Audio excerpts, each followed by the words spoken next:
କୌଣସି ବ୍ୟକ୍ତି ଆମର ଶତ୍ରୁ କିମ୍ବା ମିତ୍ର ହୋଇ ସଂସାରକୁ ଆସି ନଥାଏ।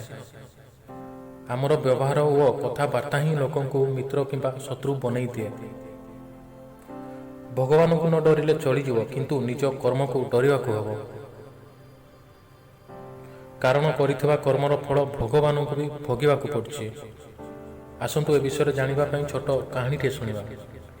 ଗୋଟିଏ ଦିନ ବସ୍ ରାଗରେ ଅଫିସ୍ ଗଲେ। ମ୍ୟାନେଜରଙ୍କୁ ଡାକିଲେ ଏବଂ କୌଣସି କାରଣ ନ ଥାଇ ବି ବିଚରା ମ୍ୟାନେଜରଙ୍କୁ ନିଜର ସବୁ ରାଗ ସୁଝେଇଲେ।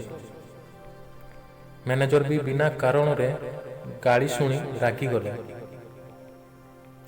ସେମିତି ମ୍ୟାନେଜର ଜଣକ ବି ସବୁ ରାଗ ତାଙ୍କ ତଳ କର୍ମଚାରୀଙ୍କ ଉପରେ ସୁଝେଇଲେ।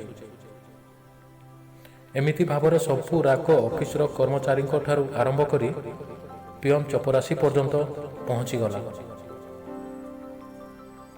ଚପରାସି ନିଜ ଘରକୁ ଗଲା ଏବଂ ଅଫିସର ସବୁ ରାଗ ନିଜ ସ୍ତ୍ରୀ ଉପରେ ସୁଝାଇଲା। ତାପରେ ସ୍ତ୍ରୀ ଜଣକ ସବୁ ରାଗ ନିଜ ପୁଅ ଉପରେ ସୁଝାଇଲେ। ପିଲାଟି ଗାଳି ଶୁଣି ଘର ବାହାରକୁ ଆସିଲା ଏବଂ ବାହାରେ ବୁଲୁଥିବା କୁକୁରଟିକୁ ରାଗରେ ପଥରଟି ମାରିଲା। ବିଚରା କୁକୁରଟି ରାଗରେ ଦୌଡ଼ି ବୁଲିଲା। ସେତେବେଳେ ସେହି ରାସ୍ତା ଦେଇ ଅଫିସର ବସ୍ ଯାଉଥିଲେ।